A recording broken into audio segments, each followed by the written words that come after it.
situaciones muy importantes como la teoría contractual de la empresa y su relación con el gobierno de las sociedades cotizadas, las acciones rescatables en la sociedad cotizada, publicada en la revista de Derecho de la Universidad de Piura, el desarrollo judicial de las nociones de aptitud para la navegación, publicada también en la revista de Derecho de la Universidad de Piura, y otras publicaciones muy importantes.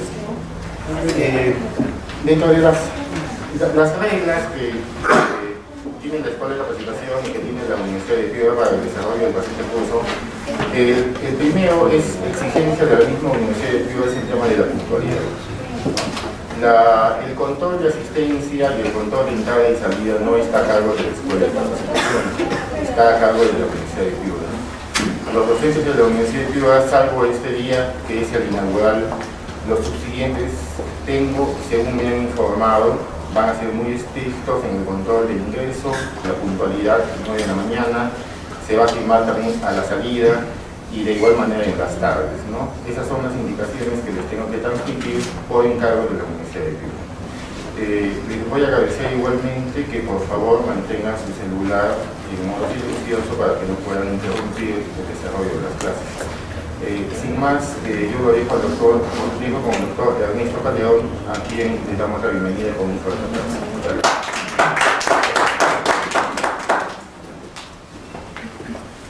Antes que nada, para agradecer esta bienvenida, nuestras palabras de presentación. Yo, la primera vez, desgraciadamente, estoy en Arequipa. Me hubiese gustado venir mucho tiempo, pero no todo se puede en esta vida y ahora, aunque sea por unos pocos días, por unas pocas horas, estoy aquí y he comprobado muchas de las cosas que he escuchado de amigos míos arequipeños, de alumnos que he tenido aquí de Arequipa en la Universidad de Piura, que obviamente es una ciudad muy agradable, muy bonita, he tenido una oportunidad de estar por ahí, por el centro, la verdad está bien.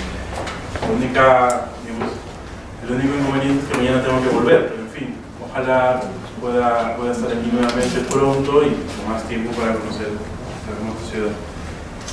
Por eso envío a mis compañeros que además van a venir en los siguientes fines de semana, porque me parece que ellos van a tener más tiempo que yo. Yo solamente vengo esta visita, que es la primera. Desde ya les agradezco su presencia, les agradezco el interés que puedan poner en estas charlas. Voy a tratar de ser, por así decirlo, lo menos aburrido posible, porque claro, un sábado uno tiene que venir aquí a escuchar durante tantas horas a alguien hablar sobre un tema que a veces no es tan entretenido como el derecho de sociedades, puede ser pues un mal plan para un sábado. Entonces, tampoco yo tengo muchas capacidades histriónicas, así que me gustaría hacer más chistes o saber, ¿no?, tener un poco de control del escenario, pero siempre es complicado mantenerlo durante tantas horas. Así que, como les explicaba a algunos de ustedes, he organizado el dictado de estas charlas en cuatro digamos, mini secciones según los temas que me han encargado, ¿no? Quienes organizan estas charlas, estos cursillos, pues me han pedido que incida sobre determinados puntos. Algunos son mucho más especulativos que otros son, ¿no?, sobre temas muy puntuales, de aterrizar, de interpretaciones. Agradeceré si alguien pues tiene también una opinión propia sobre el asunto, lo podemos conversar. Aquí yo no vengo aquí con ánimo de imponer nada, simplemente de contribuir al conocimiento de algo. Y bueno, trataré, como les decía antes, de hacer esto lo más llevadero posible. Tenemos aquí todavía muchas horas por delante y ojalá que pues todos ustedes, yo también, podamos sacar algún provecho de todas estas sesiones. Entonces, si les parece, voy a estructurar el dictado de toda la charla en los siguientes temas. Me voy a referir al tema, por así decirlo, más genérico y un tanto más abstracto, que es el tema de la relación entre la propiedad y el gobierno de las sociedades, que me parece que es un tema importante, y además sobre todo porque intuyo que va a ser uno de los temas que va a ocupar gran parte del debate sobre el derecho de sociedades en el Perú, por lo menos en los próximos 10 años, ¿no? Se está elaborando un código de buen gobierno corporativo, por eso les he dejado ahí una lectura sobre la Business Judgment Rule, para poder apreciar un poco qué es lo que se viene ahora, sobre el interés que existe por parte de, no voy a decir ya de los legisladores, porque ni siquiera se trata de un intento legislativo, pero sí sobre los agentes económicos que intervienen en el mercado. ¿Qué es esto de la responsabilidad de los administradores administradores, del directorio, la responsabilidad del gerente, cuál es el impacto que tienen en el derecho a sociedades, y que ustedes, con el conocimiento que evidentemente tienen acerca del derecho registral, puedan intuir los temas que posiblemente aparezcan en el futuro. En la próxima década en el Perú llegará esta corriente del gobierno de las grandes sociedades que ya pues tiene unos años discutiéndose en otras realidades, ¿no? Entonces, la ventaja que tenemos nosotros es de que el proceso se va a acelerar. Yo de alguna manera lo veo, soy testigo presencial de eso, porque pues además formo parte del Comité de Gobierno Corporativo por Capitales y veo por un lado el interés del gobierno en promover un sistema, ¿no?, actualizado, porque existe uno, el interés de la superintendencia, por ejemplo, del mercado de valores, y también el interés tanto de los inversionistas como de los principales emisores que existen en el país. Entonces es un tema que tiene puntos de contacto con lo que usualmente ustedes pueden ver si se dedican al registro de personas jurídicas, y posteriormente en el segundo segmento de la mañana, ¿no?, me centraré en los contratos asociativos, que me parece que también es uno de los puntos que estaban ahí dentro de la currícula. Vamos a ver un poco acerca de sociedades de participación, contratos de joint venture y también consorcio. Es un tema muy actual y que se ve por todos lados. Por la tarde trataré de darles algunos alcances acerca de las modificaciones del estatuto, específicamente sobre el aumento y la reducción del capital, y terminaré la jornada hablando acerca de la exclusión de los socios en las sociedades de capital. Podemos hablar también un poco de la exclusión de sociedades personalistas, pero bueno, básicamente eso, porque me parece que es lo que más se ve. Entonces, solamente una cosa más antes de empezar. No sé exactamente, porque no me dijeron el número, pero no recuerdo bien cuál es la proporción, y de esto depende de muchas cosas. ¿Cuántos de ustedes se dedican al registro de personas jurídicas? ¿Todos? ¿Algunos? ¿La minoría? ¿La mayoría? ¿O están en otro tipo de registro? Son 1, 2, 3, 4. 4 personas. Entonces, esto es importante saberlo. Es importante porque evidentemente ustedes no tienen cierto manejo de la normativa, y además tienen los problemas al día a día. Entonces trataré de ser lo más didáctico posible. Entonces, si ustedes incluso prefieren, yo no lo he presentado ahí en el material de trabajo, pero tengo algunos casitos que nos pueden ir sirviendo, sobre todo en temas de contratos asociativos, que es lo más importante, que me parece que se puede ver, ¿no?, que más que interesa lo más genérico. Entonces, el primer punto que voy a tratar hoy, que trata acerca de la administración de la sociedad, ¿no?, se vincula básicamente con una palabra que yo podría resumir así de simple, que es el poder. ¿Quién tiene el poder dentro de una sociedad? Como ustedes saben, las sociedades mercantiles en el Perú básicamente y tradicionalmente se han dividido en sociedades personalistas y sociedades capitalistas, ¿no?, dependiendo de cuál es el peso que tiene determinadas características del contrato en sí. ¿A qué me refiero? A que si se trata de una sociedad capitalista, por ejemplo, como la sociedad anónima, el componente relevante al momento de tomar decisiones y al momento de estructurar toda la morfología de la sociedad es precisamente el interés representado en la aportación. Es decir, quien aporta más al momento de la constitución de la sociedad, ¿no?, de alguna manera tiene más derechos.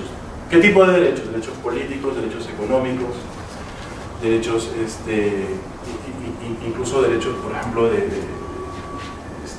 de participación en determinadas decisiones importantes fuera de la Junta. Eso ya lo podemos ver.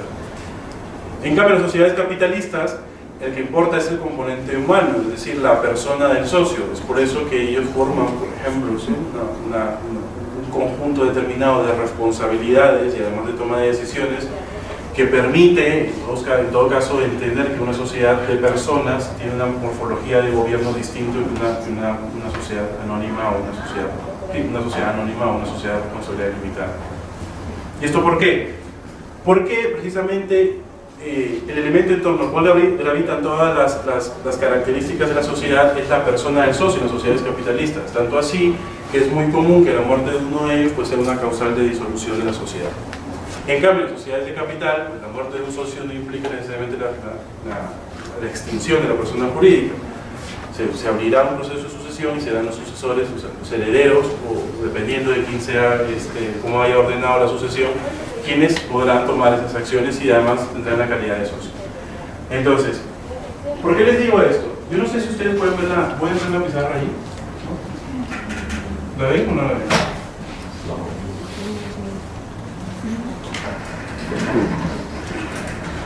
¿Ahí se ve mejor?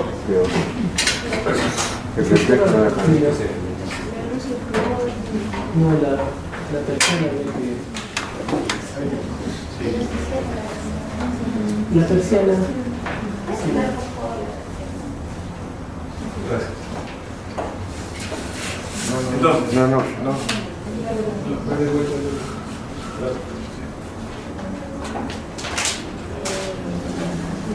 ahí está, se ve mejor, ¿no? Sí. Bien, entonces,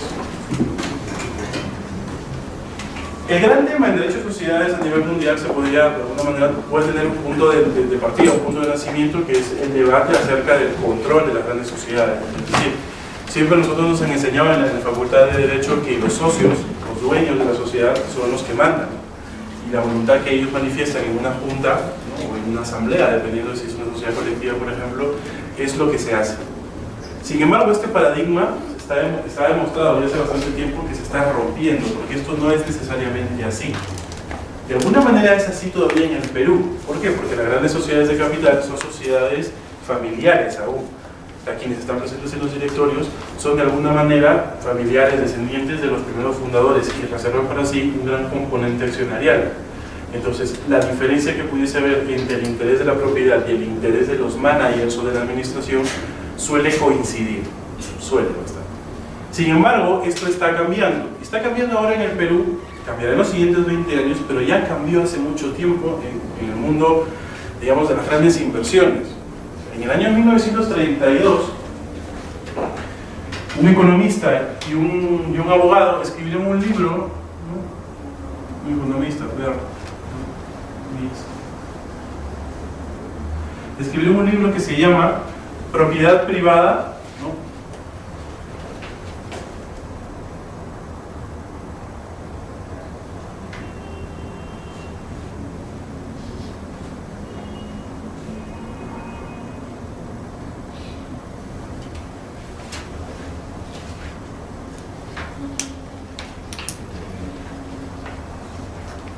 Ha sido traducido así al castellano, ¿no? Y control de las grandes sociedades. En donde, de alguna manera, daban a entender que a nivel de las grandes empresas, es decir, de las grandes sociedades de capital, ya no existía más este paradigma, es decir, los dueños, los accionistas, los socios no eran quienes dominaban las decisiones, sino que era un grupo pequeño de personas que ni siquiera podían ser consideradas como dueños los que tomaban las grandes decisiones. ¿Qué son esos? Son los managers, son los directores, son los gerentes. ¿Y esto por qué sucede? Debido a que se trata de una sociedad con un gran capital y además con un capital muy disperso, el poder que cada socio, ¿no? Por ejemplo, imaginen ustedes una sociedad que tiene 50.000 acciones, el poder que puede ejercer una persona que tiene 2 acciones o 3 acciones es muy poco referido al poder que puede tener el presidente del directorio de la sociedad. A pesar de que el primero de ellos es dueño y el segundo simplemente es un empleado. Entonces, esta ruptura del interés entre la administración, o sea, de los intereses entre la administración y el poder, origina todo un movimiento que tiene que ver con el primer tema que yo voy a exponer, que es la responsabilidad de los directores y de los gerentes. ¿Qué quiere decir esto? Que las normas societarias comienzan poco a poco a preocuparse por esto y decirle, oye, posiblemente, ¿no?, dado que esto era un estudio empírico, estamos dándonos cuenta de que en realidad quienes gobiernan una sociedad no son sus dueños, sino que son los empleados a quienes estos dueños han confiado la administración de esa sociedad. Entonces, ¿cómo surge esta situación? Esta situación surge a raíz de un tema muy importante. Comenzó a determinarse, bueno, sobre todo en Estados Unidos, de que había un interés propio de aquellos sujetos que son los dueños. ¿Cuál es el interés de un dueño de una sociedad? Por ejemplo, de alguien que va a la bolsa o alguien que en una oferta privada adquiere una acción. El interés básicamente puede ser de inversión y de control, o por lo general, en el caso de las grandes sociedades, es solamente de inversión. Es decir, él sabe que adquiriendo, y puede pasar a todos nosotros, un porcentaje mínimo de esa participación accionarial, no va a controlar las decisiones de la sociedad. Si el día de mañana, por ejemplo, yo le doy $50.000 y quiero invertirlos y digo, bueno, tengo 2 opciones, o los meto debajo del colchón o los meto en el banco.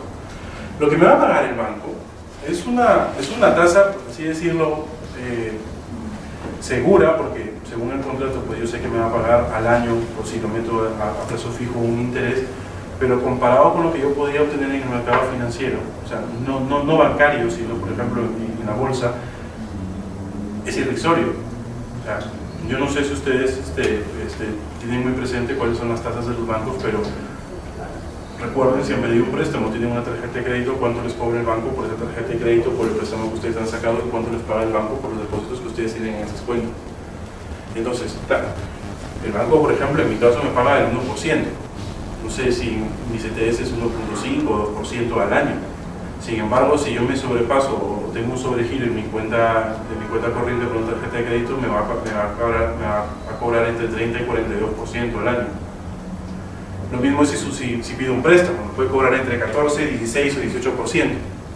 Sin embargo, si esos $50.000 yo los meto debajo del colchón, no van a producir nada. Si los meto en el banco, posiblemente, si yo negocio una buena tasa, produzcan un 2% anual, un 3% anual o un 8% anual.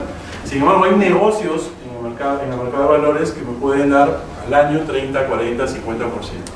Entonces, hay mucha gente, como sería el caso de que coge sus $50.000 y se va a un agente de bolsa y le dice, ¿sabes qué?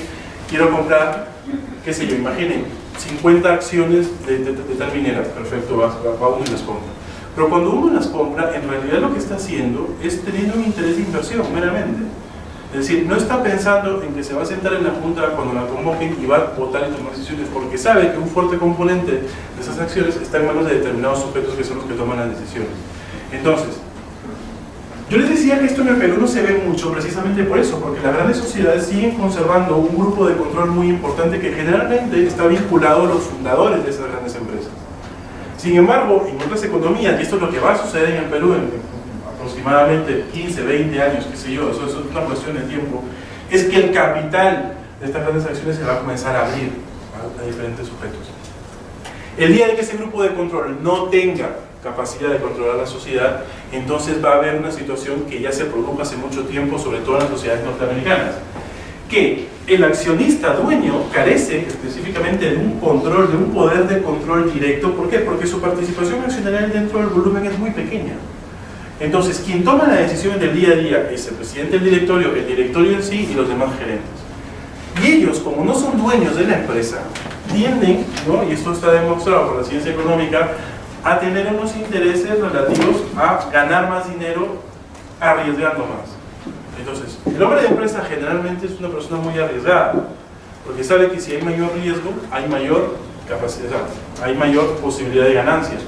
Y además, si ellos tienen cláusulas en sus contratos en donde se dice que ellos le dan un porcentaje de los beneficios totales, entonces juegan mucho la ruleta. ¿Por qué? Porque la empresa no es de ellos. Entonces, como es algo que no es de ellos, entonces ellos tienden a ser más arriesgados. Y ahí es donde vienen los problemas. No sé si ustedes recordarán, pues, el caso de Enron a finales del siglo pasado, luego ha habido casos como el de Parmalat, el caso de Banesto, incluso el propio caso de los bonos basura o de las obligaciones subprime que había en el mercado norteamericano, simplemente demuestra de que hay una negligencia por parte de quienes administran algo que no les pertenece, pero que están ahí principalmente para resguardar un interés. El debate de los últimos 50 años en este tema ha sido el siguiente: ¿cuáles son las obligaciones de estos sujetos? ¿Por qué? Porque, bueno, en principio se le contrata a un presidente del directorio o se le encarga a un directorio o a unos gerentes para que administren un negocio. ¿Por qué se les encarga? Porque son profesionales que están entrenados para eso. Un dueño de una sociedad no necesariamente sabe qué hacer con su negocio, o sea, él es el dueño, él ha puesto el capital y espera de que ese negocio pueda de alguna manera generarle ganancias en el futuro, pero no necesariamente implica que tiene los conocimientos para ponerlo así. Por eso es que los dueños de la sociedad contratan a los managers para que les digan: mira, ¿sabes qué? Aquí está la empresa, haz con ella lo que mejor te parezca, pero además, sobre todo a fin de año, mándame un reporte diciéndome que hemos generado utilidades. Eso es lo que nos interesa a todos si fuésemos dueños de una empresa. En cambio, al manager también le interesa eso, pero no tiene, por así decirlo, o sea, se ha demostrado que tradicionalmente no tiene una conciencia clara de cuáles son los intereses que debe proteger. En Estados Unidos, el derecho de sociedades se basa mucho en el establecimiento de unas obligaciones que derivan de negocios fiduciarios, ¿no? O sea, ellos, que aplican el trust para casi todo, dicen: el interés que yo tengo como accionista, ¿no?, tienes que protegerlo tú, porque de alguna manera tú eres una persona que tiene que administrar un negocio en favor mío, que yo soy el dueño. Entonces todas las obligaciones que existen en esa relación contractual se van a derivar de ese trazo, un fideicomiso en una forma muy rudimentaria, muy básica. En cambio, en el otro aspecto, y eso es una de las lecturas que les acabo de dejar, es decir, más allá de los temas legales, ¿cómo evalúo si un administrador fue poco diligente o un administrador fue poco cuidadoso e incurre en responsabilidades? Veremos lo que dice la norma peruana y según eso pues podemos tener una idea sobre todo. Pero además de eso, los esfuerzos por parte del gobierno, ya podemos insistir, de los emisores, de los principales, del regulador, de la Superintendencia del Mercado de Valores, buscan ir un poco más allá, buscan crear la conciencia de que los managers en el fondo son protectores de un interés que no es de ellos, sino un interés que es de los dueños de la sociedad.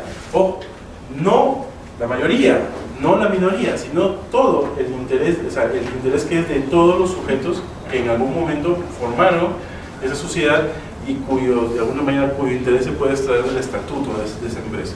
Entonces, esta primera aproximación me va a servir para poner de alguna manera las bases para que ustedes puedan de una manera comprender desde un punto de vista un poco más amplio cuál es este sistema y las responsabilidades por parte de los administradores y los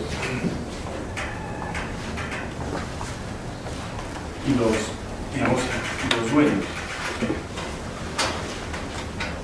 A pesar de que ese tema del gobierno corporativo, ya que se ha ampliado tanto y que tiene unos tentáculos un poco, me parece a mí, peligrosos, porque llega incluso a tocar lo que se llama la responsabilidad social corporativa, o trata de incorporar dentro de ese estudio lo que se conoce como los intereses de los grupos de interés, los consumidores, la gente que en general se relaciona con la empresa.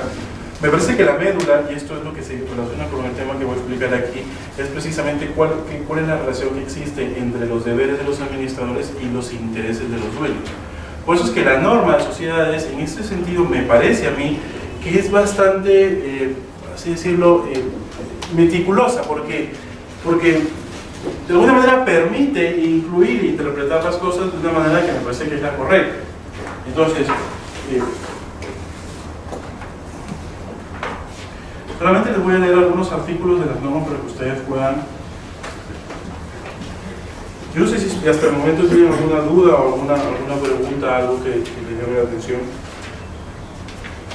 El artículo 152 de la ley dice: la administración de la sociedad está a cargo del directorio y de unos más gerentes, salvo lo dispuesto en el artículo 247.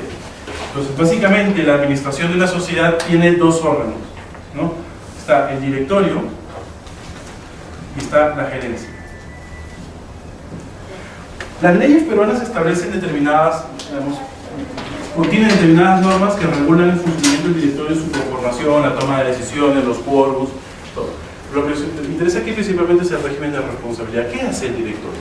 El directorio es un órgano que es un poco más dinámico que el otro, digamos, que su superior jerárquico, que es la Junta. Es un órgano que se reúne de manera más fluida y que además es más pequeño. El único requisito que le impone la ley es que sean socios que sean elegidos mediante un sistema, bueno, es el sistema por defecto, ¿no?, de voto cumulativo. Y tiene que tener un mínimo de 3 directores, ¿no?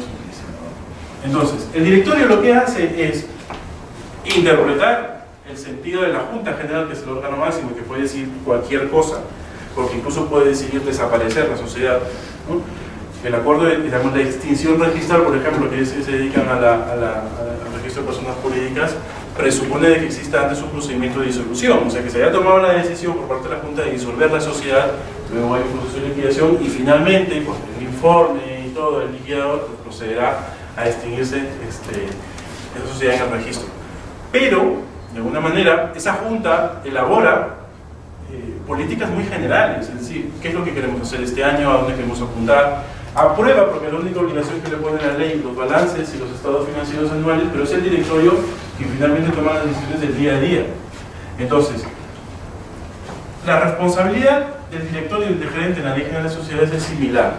Dice que es una responsabilidad personal y además es una responsabilidad colegiada, es decir, hay una responsabilidad por parte del gerente y además hay una responsabilidad de cada director, o también puede haber una responsabilidad del directorio en sí. Una responsabilidad civil, es una responsabilidad patrimonial e incluso puede llegar a ser una responsabilidad penal. La norma va un poco más allá y le dice: el director y el gerente no son responsables contra la sociedad, ese es otro tema, sino también es responsable por los daños que genera a un socio determinado o a un grupo de socios determinado, e incluso son responsables por los daños que puedan sufrir un tercero que no tiene nada que ver con la sociedad. Entonces, el esquema de la responsabilidad de estos sujetos en el derecho peruano, ya simplemente por lo que dice la Ley General de Sociedades, es bastante amplio y en algunos casos bastante riguroso. No es lo que yo les he venido a hablar aquí, pero piénsese por un momento qué sucede en el caso del derecho penal. El derecho penal, y sobre todo el derecho penal moderno, o sea, con toda la teoría de imputación y todo eso, ya digamos, ha dejado este tema claro de los administradores de derecho. Por ejemplo, antes era muy difícil decir, bueno, efectivamente, tú eres el director, tú eres el gerente de la sociedad, y si ocurre que, entre comillas, la sociedad ha cometido un delito, en realidad quien tiene que ir preso son las personas que han tomado esa decisión. Pero luego había una serie de variantes, por ejemplo, de los representantes de derecho, personas que no tenían un nombramiento, por así decirlo, oficial o expreso, que sucedía con sus sujetos. Entonces, incluso el derecho penal, dentro de estas adquisiciones, ha llegado a la conclusión de que efectivamente, o sea, a pesar de que no existe un nombramiento directo o expreso del director o de la gerencia, esos sujetos pueden ir a la cárcel. ¿Por qué? Por una teoría del control del dominio del hecho, ¿no?, que le llaman. En fin, ese es otro tema. Entonces, la primera gran idea de esto es, ojo, la responsabilidad que imponen las normas peruanas a los directores y a los gerentes es una responsabilidad muy estricta. Es una responsabilidad de una manera que está detallada con cierta minuciosidad de la ley. Entonces,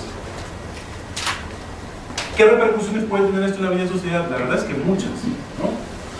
Yo a veces en las reuniones ahí con el miembro del comité, cuando hablan acerca de las responsabilidades de la administración, yo les digo a los demás miembros del comité, pero ustedes se han leído la Ley General de Sociedades, porque casi todos los problemas que estamos aquí discutiendo tranquilamente se pueden derivar a través de ella. Es decir, la ley presupone de que estos señores, los miembros del directorio, el gerente general y los demás gerentes, son de alguna manera responsables de resguardar un interés, y ese interés principalmente es el interés de la sociedad. ¿Cuál es el interés de la sociedad? El interés social, el interés de la sociedad, aunque no lo dice expresamente la ley, es el interés de todos los socios. Entonces, si de pronto, por ejemplo, como sucedía en el caso de Enro, ¿no?, el directorio determina de que el negocio eléctrico no es suficiente y se comienzan a meter en negocios inmobiliarios, se comienzan a meter en otro tipo de negocios que finalmente traspasan la capacidad financiera de la empresa y quiebra, en realidad el gerente, los miembros del directorio, salvo que sean accionistas, no son responsables, o sea, de alguna manera ellos no han perdido su inversión. Es más, ellos mismos pues tendrán algún tipo de cláusula que les permita, ¿no?, irse a la sociedad con un porcentaje de lo acumulado durante tantos años, etcétera, etcétera. Es decir, ellos nunca van a perder, además se blindan generalmente.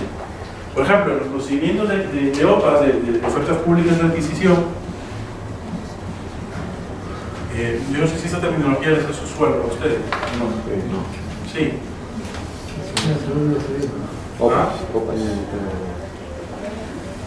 La ley de mercado de valores establece, ¿no?, de que cuando exista una oferta para adquirir un volumen de acciones que llaman acciones de control, se tenga que hacer una oferta a todos los accionistas, ¿no?, porque además de lo que valen las acciones hay uno que se llama, hay un plus, una plusvalía que se llama prima de control. Entonces la norma procura ser lo más equitativa posible y que el ofertante, o sea, se paraliza las negociaciones de esas acciones y el ofertante tiene que dirigir la oferta a todos los sujetos que quieran vender, ¿no? Eso para poner en igualdad de condiciones a todos los accionistas, ¿no? Pero ¿qué sucede? En el fondo la OPA es una oferta pública de adquisición, es decir, que hay un tipo que puede ser una OPA hostil o una OPA pacífica, sobre las circunstancias, pero hay un tipo que ha decidido comprar una compañía que cotiza evidentemente en un mecanismo centralizado, en una bolsa, y para hacerlo, ¿no?, simplemente va a ofrecerles a los accionistas una cantidad de dinero. Es más, les ofreceré un poco más, porque no solo le están vendiendo los títulos, sino que también le están vendiendo, por así decirlo, un control de la sociedad. Entonces, en este caso lo que va a suceder a corto plazo es que la sociedad va a cambiar de dueño. O sea, el sujeto que va a tomar las decisiones es otra persona distinta. Pero los managers tratan de blindarse, entonces ellos incluso acuerdan una serie de cláusulas en sus contratos, ¿no?, mediante las cuales pues aprueban indemnizaciones, aprueban algún tipo de gestión que no puede ser variada por el dueño, y esto es muy común sobre todo en el derecho norteamericano, porque el directorio de muchas sociedades en el derecho norteamericano tiene tantos poderes que incluso puede disolver la sociedad. O sea, ¿hasta qué punto han llegado allí? Entonces, ahí parece que este tema es importante ya irlo explicando a nivel no solo de facultades de Derecho, sino de todos los operadores jurídicos. ¿Por qué? Porque me parece que en la medida que el mercado plano sea un poco más atractivo, en la medida que la bolsa puede ser una bolsa más líquida, sea más grande, haya más inversión, haya más presencia de inversionistas extranjeros, las empresas que hasta ahora dominan el mercado peruano van a ir migrando de mano. Es decir, poco a poco pues, irán muriendo los fundadores, poco a poco pues, los actuales detentadores del control irán vendiendo sus acciones y llegará un momento, por ejemplo, como sucedía en la época de los años 20 en Estados Unidos, en que las empresas tendrán pues 50.000, 60.000 accionistas, 100.000 accionistas con participaciones tan diminutas entre cada uno de ellos, que prácticamente son dueños y no lo son al mismo tiempo de su propia empresa. Entonces, la responsabilidad de los administradores va en ese sentido, es decir, no necesariamente con lo que dice la Ley General de Sociedades, porque la Ley General de Sociedades, si alguno de ustedes también ha tenido oportunidad de ver un caso relativo a eso, establece unas causales, por así decirlo, específicas, ¿no? Que no cierra evidentemente la lista, ¿no? Cuando habla de la responsabilidad del...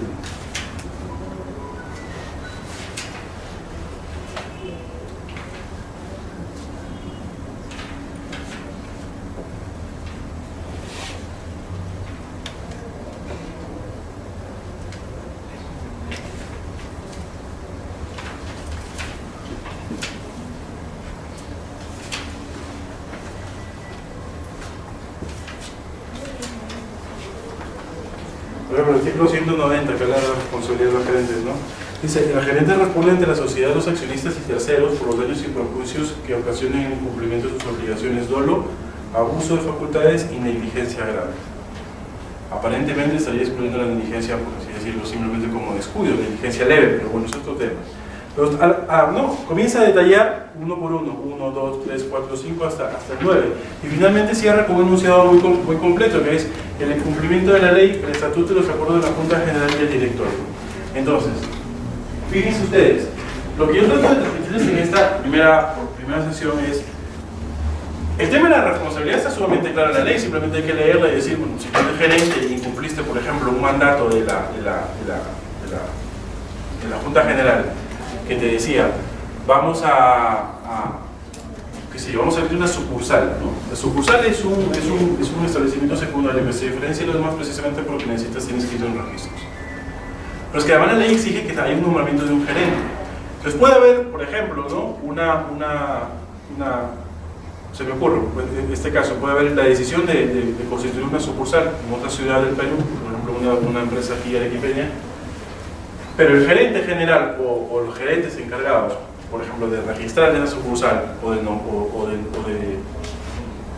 poner todo lo necesario para que la sucursal funcione, no lo hacen, y luego incurren en responsabilidad por algún motivo, entonces evidentemente ellos serán responsables frente a la sociedad o a uno de los socios.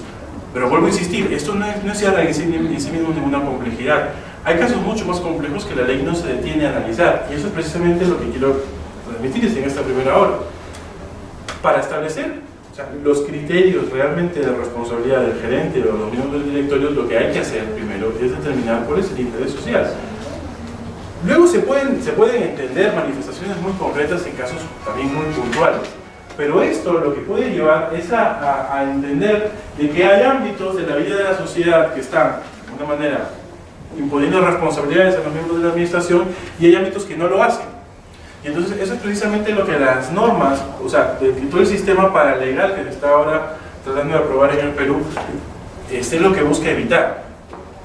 Por ejemplo, todo este sistema de gobierno corporativo es de alguna manera estructurado en base a pronunciamientos que no son leyes propiamente dicho, sino que son códigos de buena conducta, son reglamentos de recomendaciones de comportamiento.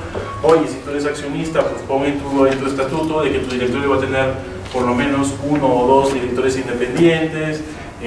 Amplía los plazos de convocatoria junta, trata de revelar información, ¿no? Ser transparente, de que los terceros que se relacionen contigo pues tengan información de alguna manera actualizada, o tus propios accionistas sobre todo. A mí lo que me interesa es eso, que sepamos distinguir, porque me parece que también puede haber una especie de esquizofrenia, ¿no? De saber pues, cuál es el régimen.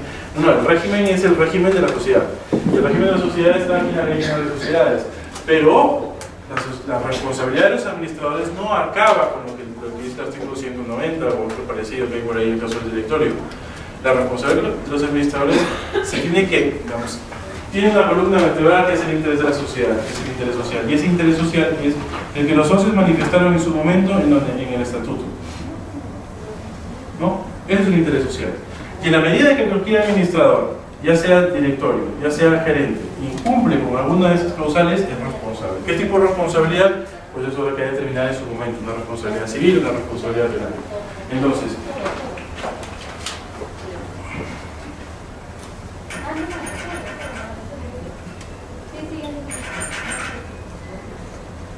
ese es el primer tema.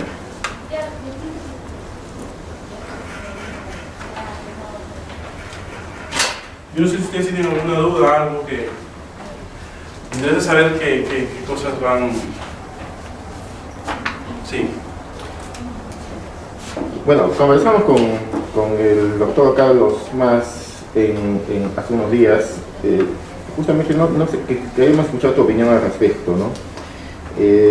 Bueno, tú nos has dicho de la importancia que va teniendo el directorio, ¿no es cierto?, más allá de los mismos accionistas, ¿no?, en el control de una sociedad, ¿no? Yo no sé si de repente, ¿cuál es tu opinión? Algunas normas societarias han sido diseñadas con esa finalidad, y nosotros conversamos con Carlos el artículo 185, cuando dice que al gerente de la sociedad lo designa el directorio, ¿no? Entonces, ¿por qué? Salvo que el estatuto reserve esta facultad al gerente, ¿no? Entonces, comenzamos con Carlos y decimos, pero ¿por qué si a veces qué pasa si el directorio no cumple sus funciones? ¿Por qué la Junta General, por qué la ley aparentemente le está privando de esa potestad de que también la Junta General pueda designar un gerente cuando el directorio incumple? Y parecía que esta norma ha sido diseñada un poco con lo que tú has manifestado, ¿o cuál es tu opinión al respecto? En el caso específico de este artículo 185, en realidad lo que está haciendo es reconocer la facultad que tiene toda Junta General. O sea, la Junta General puede hacer básicamente lo que quiera, por lo único, digamos, eso lo veremos en el momento de las modificaciones del estatuto. Lo que quiera quiere decir, puede hacer todo lo que pueda hacer, siempre y cuando no vaya contra el propio estatuto, dentro de algunos determinados límites, que incluso son muy pequeños, ¿no? Algunas cosas de orden público, la ley, evidentemente, y normas que son imperativas. Lo que hace el artículo 185 es reconocer precisamente esa facultad, es decir, yo puedo nombrar al gerente como junta, pero si quiero también se lo puedo delegar esa facultad al directorio. Yo creo que el problema vendría más bien, o sea, si son excluyentes. No, ese es el problema, o sea, no creo que sea excluyente, porque vamos a ver, hay gente que piensa de que si la Junta le reserva esa facultad al directorio, no podría la Junta nombrar al gerente, lo cual a mí me parece que, bueno, que no da para tanto el artículo. Es decir, la Junta puede hacer y deshacer, y es más, puede nombrar al directorio o puede removerlo. Entonces, a pesar de que el directorio pueda nombrar al gerente, la Junta también podrá hacerlo. Incluso se me ocurre a mí que la Junta podría remover al gerente nombrado por el directorio, pues que finalmente ellos son los dueños. Es decir, el directorio de alguna manera está, o sea, la razón de existir del directorio es ponerle pies a unas políticas generales que la Junta ha establecido. Entonces, por ese lado me parece de que, al igual que en el caso de los aumentos o las reducciones de capital, o las modificaciones del estatuto en general, la Junta puede delegar en el directorio esas facultades de modificación del estatuto, pero lo mínimo que le exige la ley es decirle, oye, mira, ¿sabes qué? Si le vas a delegar funciones para modificar estatutos, tienes que decirle sobre qué va a ser y un plazo de tiempo. Además, la ley me parece que da luego un plazo mediante el cual, si el directorio no cumple con modificar el estatuto, esos poderes automáticamente le vienen, o sea, se vence el plazo y ya no puede hacerlo, o sea, vienen ineficaces. Entonces, por ese lado me parece a mí que la Junta tranquilamente podría nombrar seguramente porque conozca mejor el directorio que puede ser el gerente, y eso ocurre mucho en las sociedades, en las grandes sociedades. La Junta no suele nombrar al gerente precisamente porque, imagínense ustedes, una Junta General con 10.000 accionistas, evidentemente el grupo de control puede poner a gente que se le da la gana, pero es que el grupo de control ya controla el directorio. Entonces, es más fácil decirles, escojan ustedes al gerente, nosotros lo único que queremos ver son resultados, ¿no? O sea, el directorio, como se reúne periódicamente, porque tiene más conocimiento de cómo va del día a día de la vida de la sociedad, puedan nombrar al gerente. Pero, en principio, no veo yo ahí alguna... O sea, sí. Sobre el tema, existe una opinión de Enrique Elías Larosa en el sentido que cuando el estatuto, como así lo señala la ley por regla general, prevé que quien nombra al gerente es el directorio, solo lo puede hacer el directorio, con lo que queda excluida la posibilidad de la Junta General de Accionistas de nombrar al directorio. Y en esta misma línea hay incluso un acuerdo del Tribunal Registral. El tema está en que en la generalidad de los casos no se está ante acciones, ante empresas con accionariado difundido, sino ante pequeñas empresas donde la Junta General de Accionistas de ordinario, a la par que nombrar al directorio en el mismo acto, nombra al gerente, a pesar de que su estatuto sigue el lineamiento general de la Ley General de Sociedades, que es el directorio nombra al gerente. Y esta posición interpretativa que tiene Enrique Elías Larosa y este acuerdo del tribunal un poco restringen el desarrollo y la actividad económica del país, porque limitaría la posibilidad de que la Junta nombre al gerente, siendo que esto en la práctica es la regla, porque a la par la Junta, que es universal, nombra... Además la ley se la manda, ¿no? Cuando se constituye una sociedad, de momento las cosas tienen que nombrar al directorio, nombrar al primer gerente. O sea, y esta misma tesis, incluso si nombra al directorio, también de ordinario nombra al presidente del directorio. Si le aplicas el mismo razonamiento, también está la regla es que el estatuto diga el directorio nombra a su presidente, y estaría con esa misma lógica también. Yo leí otra opinión del IAS, entonces yo me ponía a pensar en su momento y decía, bueno, en el fondo, claro, si uno es así un poco, ¿no?, estricto y plano en la interpretación, puede decir si es una facultad que el estatuto reserva al directorio, se puede plantear por qué la Junta querría nombrar al gerente. Pues que luego en el plano práctico uno se pone a pensar, la Junta puede modificar el estatuto. Y tiene el interés social. Entonces, precisamente ese tema va a ser llevado a un encuentro con diálogo del tribunal para plantear la modificatoria de ese acuerdo, entre otros temas, ¿no? Claro, porque me parece a mí, porque si por ejemplo, la Junta nombra al gerente, impugna, ¿no? Socios impugnan, lo único que puede impugnar es el socio que considere de que la Junta está adoptando un acuerdo contrario al estatuto, porque el estatuto dice que solo es el directorio, en fin. Pero finalmente el nombramiento del gerente se alinea con ese, ese es mi punto de vista, ¿no? Se alinea con ese interés social. Tanto así, de que si quieren hacer una modificación del estatuto y quitarle esa reserva que tiene el directorio, la pueden hacer, y tampoco se exige en ese caso ni la unanimidad, ni mucho menos. Entonces, con los quórum, que pueden llegar a ser quórums de mínimos, básicamente, se podría cambiar esa disposición, y el directorio no podría hacer nada. Entonces, o sea, ¿qué tan eficiente puede ser eso?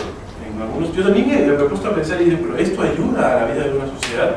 Sí, posiblemente sí, posiblemente no, pero en principio me parece que claro, es el respeto irrestricto a una limitación autoimpuesta por parte de la Junta, que se la puede levantar en cualquier momento. O sea, se reúne la Junta, agenda, modificación del estatuto, se reúne, votamos, quitarle esta exclusividad al directorio y se acabó el problema. Yo siempre lo he mirado por ese. Es verdad que, es más, creo que me parece que él dice en un pasaje del comentario de ese artículo de que el nombrado por el directorio no puede ser removido por la Junta. O sea, el gerente nombrado por el directorio no puede ser removido por la Junta. Sin embargo, la Junta puede remover al directorio. Y además el directorio tiene la obligación de respetar los acuerdos de la Junta. Entonces, esa es una especie como bueno, decir aquí hay unos límites autoimpuestos por la Junta, evidentemente, pero precisamente ellos tienen el poder para hacer, la Junta puede hacer todo. O sea, a mí me queda claro, evidentemente no tengo la experiencia de Enrique Elías, pero mientras más estudio el derecho de sociedades, mientras más vueltas le he dado y he consultado con mucha gente, efectivamente, salvo los límites de orden público, los límites, por ejemplo, ya de mutación de determinadas instituciones de derecho mercantil, como podría ser, qué sé yo, aprobar una sociedad anónima que no tenga acciones, por ejemplo, no salvo esas cosas, la Junta puede hacer lo que se le venga en gana. Tanto así, que puede determinar que el día de mañana pues, la sociedad desaparezca, ¿no? Empieza un proceso de disolución, toman un acuerdo de disolución en este punto. Entonces, si puede hacer eso, puede hacerlo otro tranquilamente. La otra línea interpretativa está Gunter González Garrón, ¿no? Plantea que si la Junta puede, en ese supuesto, nombrar directamente al directorio. Y también el manual societario. Claro, o sea, porque además es absolutamente entendible la otra postura que dice, si el gerente es nombrado por la Junta, evidentemente el directorio no podría removerlo solo que tenga algún tipo de... Pero no puede hacerlo en principio porque la Junta lo ha nombrado. Y menos aún si es una condición del pacto, ¿no? Porque a veces el estatuto establece que como condición determinada persona sea gerente, entonces no puede ser removido. Pero o sea que este artículo debería ser entendido más bien en el sentido de que cuando se quiere reservar esta facultad exclusivamente a la Junta, debe constar en el estatuto. No, pero es que la Junta la tiene, sí, en principio la tiene. Pero claro, pero entre tanto, si es que no hay esta reserva expresa, la competencia la tiene tanto la Junta como el directorio. Claro, o sea, bueno, eso generalmente aparece en el estatuto, ¿no? Dice, el directorio y la Junta podrán nombrar a un gerente y tal, no sé qué. Generalmente aparece, pero independientemente de que si pueda o no el directorio, a mí lo único que me queda claro es que es una facultad originaria de la Junta, o sea, la Junta tiene la potestad de nombrar al gerente general. Que puede hacer una renuncia a eso, o autolimitarse, eso depende también de la propia Junta, o levantar esa autolimitación depende de la propia Junta. Entonces, ¿en qué sentido eso puede ser? Seguramente en un caso muy puntual, en hay un gerente nombrado por el directorio y hay una limitación, posiblemente se puede impugnar un acuerdo y alargar una situación determinada. Bueno, esa autolimitación de la Junta puede ser levantada por ellos mismos en el momento que le apetezca. Entonces, por eso yo también había leído alguna vez esa opinión de Enrique Elías y claro, me había quedado la duda porque no sé decir, bueno. El supuesto es que el estatuto simplemente diga, como lo dice la ley, el directorio nombra al gerente. Esa redacción así es simple planteada en los términos de Enrique Elías La Rosa y en los términos de un acuerdo del tribunal imposibilita el nombramiento por la Junta. Pero eso tiene otras cosas, eso de por sí es grave, pero además tiene otras consecuencias y así está expresado en el acta plenaria, ¿no?, que se realizó el pleno. Otra consecuencia es que bajo esa misma lógica el directorio, la Junta tampoco pueda nombrar al presidente, porque la regla del estatuto es el presidente es nombrado al interior del directorio, y con esa misma lógica también tendríamos que incluso a nivel de otro tipo de personas jurídicas se ha establecido también la misma tesis, que por ejemplo cuando el estatuto dice el comité electoral es nombrado por el consejo directivo, por ejemplo en una asociación, el tribunal se ha pronunciado en el sentido que no puede hacerlo la Junta o la Asamblea General de la Asociación bajo el mismo esquema lógico, y eso sería restringir facultades al órgano supremo. Claro, vamos a ver. Yo parto de la siguiente idea, que así como la formación de una sociedad puede entenderse como una cebolla. Yo recuerdo que me lo decía así mi director de tesis, mi maestro, me decía, las sociedades mercantiles son como una cebolla, en el núcleo siempre hay un contrato, me decía, siempre. Luego puedes hablar tú de una dimensión institucional, puedes hablar de una sociedad colectiva, puedes hablar de una sociedad anónima, puedes hablar de una sociedad anónima abierta, cotizada, lo que quieras, pero en el núcleo siempre hay. Me parece que esa misma metáfora, o sea, se podría aplicar al caso del poder dentro de la sociedad.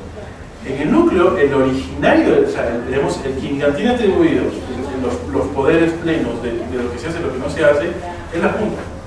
Entonces, la Junta lo que hace es luego ir, de alguna manera, despejar esos poderes y encargándoles a determinadas personas el cumplimiento de ellos. Eso es precisamente, ahora, el fundamento de su responsabilidad. Porque si no, ¿cómo le exigen responsabilidad a los administradores? Entonces, sí, o sea, no es una responsabilidad solamente impuesta por la norma, es una responsabilidad impuesta debido a que hay un interés protegido ahí.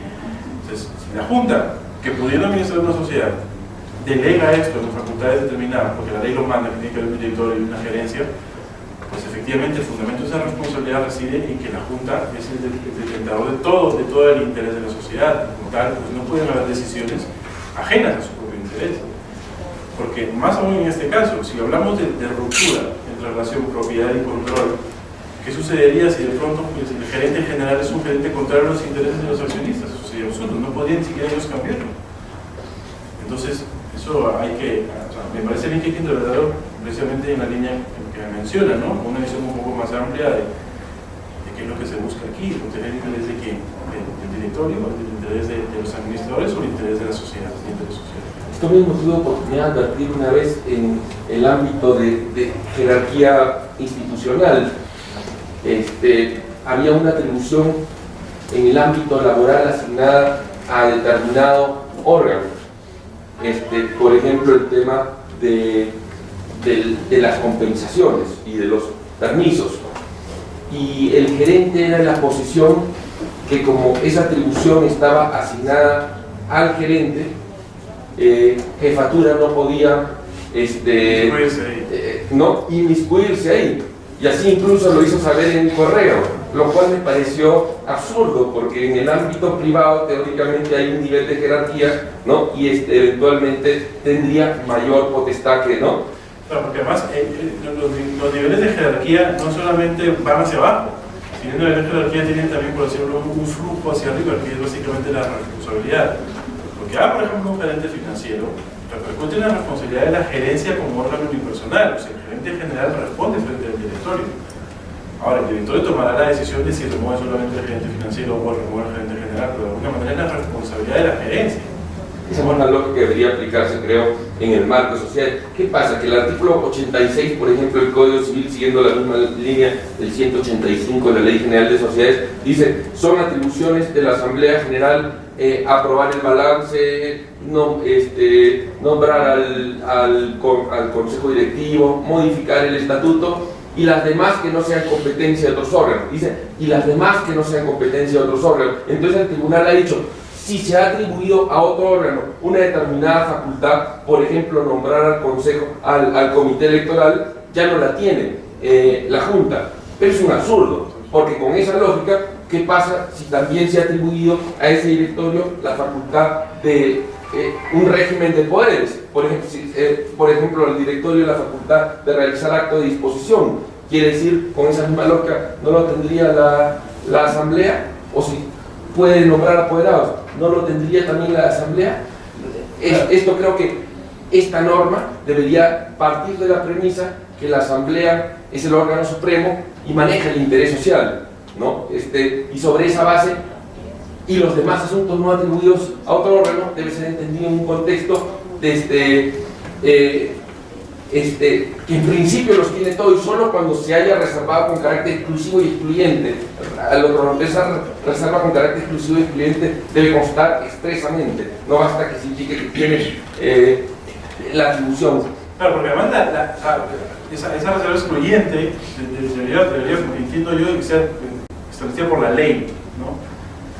Y no hay una ley que diga, o sea, no, es decir, que diga, bueno, aquí hay cosas que, por ejemplo, la Junta General en una sociedad no podría tratar, lo cual es absurdo. O sea, la principal función que tiene la Junta General, que es aprobar los balances y los estados financieros, es en el fondo la aprobación de una actividad de administración.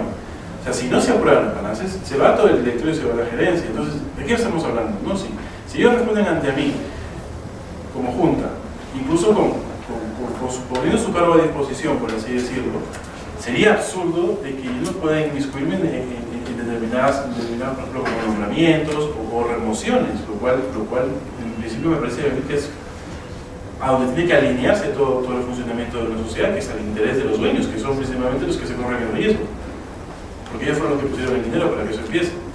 Entonces, ¿no? Decirle a bueno, ya tú pones el dinero, pero luego hay unos sujetos que toman decisiones sobre tu dinero sin tu consentimiento, ya me parece que es muy bueno. ¿Alguien quiere hacer una pregunta ahí atrás? Sí, me parece que está el señor. Sí.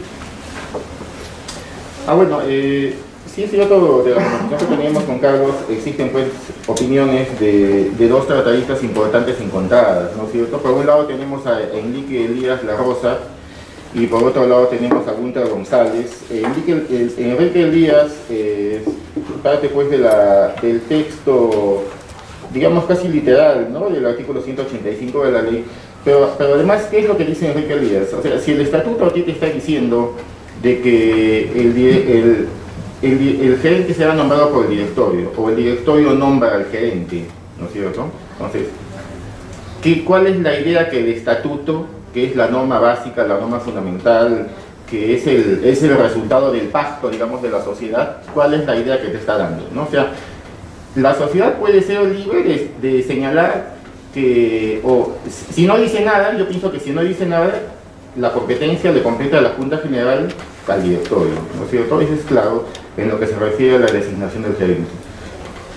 ¿Por qué? Porque si supongamos que un gerente nombrado para un plazo determinado, que el directorio no cumpla con elegirlo dentro de ese plazo, ¿qué significa? Que la Junta no podría suplir esa deficiencia del directorio, o qué significa que lo que tendría que hacer la Junta es primero remover el directorio, nombrar otro directorio para que ese nuevo directorio recién nombre al nuevo gerente. Entonces eso es ilógico, ¿no es cierto? Pero la primera conclusión que nosotros tenemos es uno, de que la competencia la tienen ambos, ¿no es cierto? Y partiendo del mismo 185. Pero tampoco hay que dejar de lado que la misma Junta, en su estatuto, que es el resultado de su pacto social, puede establecer sus propias autolimitaciones, ¿no es cierto? Porque tampoco nos... Debe cumplirlas además. Así, por ejemplo, es válido que en el estatuto de la sociedad la Junta General haya dicho de que la competencia la tiene solamente el directorio. Es algo válido, Sí, completamente válido.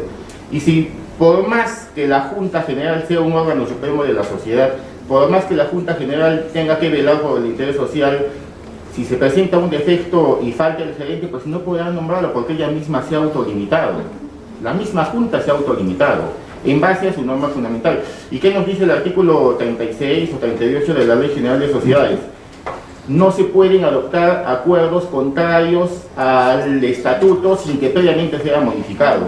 Así se cuente con la mayoría necesaria, dice. Es decir, así tengas de 100 votos 99, tú no vas a poder nombrar al gerente si es que tú mismo te has autolimitado, ¿no? Claro, o sea, claro, eso es lo que voy. Vamos a ver. Sí, hay de por medio una parte del estatuto en donde se dice que el único que puede decir, y excluye a cualquier otro nombramiento del gerente, que está claro que la Junta tiene que cumplir con ese estatuto que ellos mismos han dado. Porque además en el derecho de sociedades también es fuente del derecho las normas estatutarias, o sea, entre comillas, que surgen del estatuto. Mi pregunta, o sea, mi inquietud iba un poco más allá, o sea, eso tiene que cumplirse evidentemente. Vamos a ver, ¿qué tan perpetuo puede ser? Pues ahí ya llega un poco el tema de si es una cuestión que se puede modificar o no se puede modificar. Sí se puede modificar, incluso aunque haya puesto mayorías calificadas, es una cosa que la Junta puede revertir en cualquier momento. O sea, y por eso yo también interpretaba en ese sentido decir, bueno, si la Junta puede revertir eso en cualquier momento, en caso de ausencia, incluso en contra de lo que aparentemente dice el artículo, si no se dice nada, ellos podrían también nombrar a gerentes sin ningún problema. Pero eso es igual lo que sucede con, por ejemplo, con acciones de determinada clase que tienen derecho a elegir un número determinado de directores. O sea, eso está en el estatuto y la Junta no puede, en principio, alterarlo, salvo incluso, o sea, que haya consentimiento de los tomadores de ese tipo de acciones, de esa clase, ¿no? Por decirlo. Sí, alguien tenía una duda por ahí. No, era reiterando la posición de Raúl, ¿no? Si es que los socios deciden autolimitarse al aprobar su estatuto, no sería válido que después, por la necesidad del momento, acuerden incumplir su misma norma. No, claro. Porque estamos en un estado de derecho y la sociedad viene a ser como un estado chiquitito. Lo contrario sería decir, oye, yo puedo agarrar y cruzarme la vereda, cruzar la pista en cualquier sitio porque me dio la gana y simplemente por eso, y no es así. O porque me gustó en ese momento, decidí no respetar el orden al cual yo me sometí. Aunque no es un tema estrictamente societario, porque los programas asociativos no son sociedades, estaba dentro del programa que se me pidió que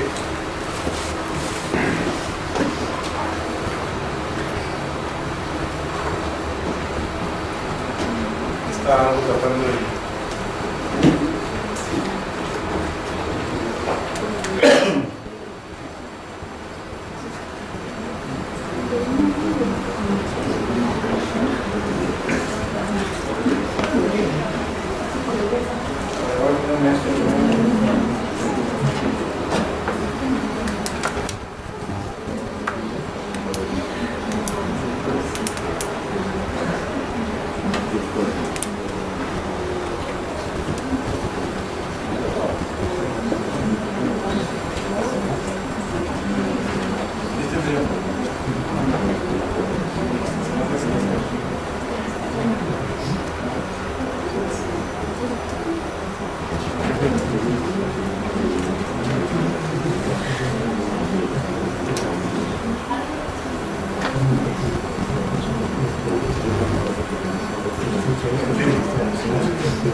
ellos que vamos a ver que se llama, ¿no?, la Asociación de Participación, que seguramente ya muchos de ustedes conocen. Según la Ley General de Sociedades, es el contrato por el cual una persona denominada asociante concede a una u otras personas participación en el resultado con las utilidades de uno de varios negocios o empresas del asociante a cambio de determinada retribución. Entonces, este contrato proviene, se denominaba antes, las cuentas en participación, y es un fresado, la normativa que heredamos nosotros, específicamente el Código de Comercio Español, que lo copiamos al cual. Según lo que acabamos de leer, tiene varios elementos esta asociación de participación o este contrato. En primer lugar, ¿no?, el contrato recae sobre una empresa, lo cual es un elemento importantísimo porque permite identificar ese conjunto de obligaciones o derechos que surjan del contrato con las normas propias del derecho mercantil. Ello supone la presencia de al menos un empresario, el asociado. El asociante siempre tiene que ser el empresario. El asociado puede no serlo. Con el consiguiente carácter mercantil del contrato, además la participación es en toda la empresa y no solo en un negocio jurídico y singular. A diferencia de lo que haremos luego con el consorcio, de alguna manera este contrato está permitiendo que el asociado participe de toda la empresa que va a llevar a cabo el asociado. Entonces vamos a fijarlo aquí.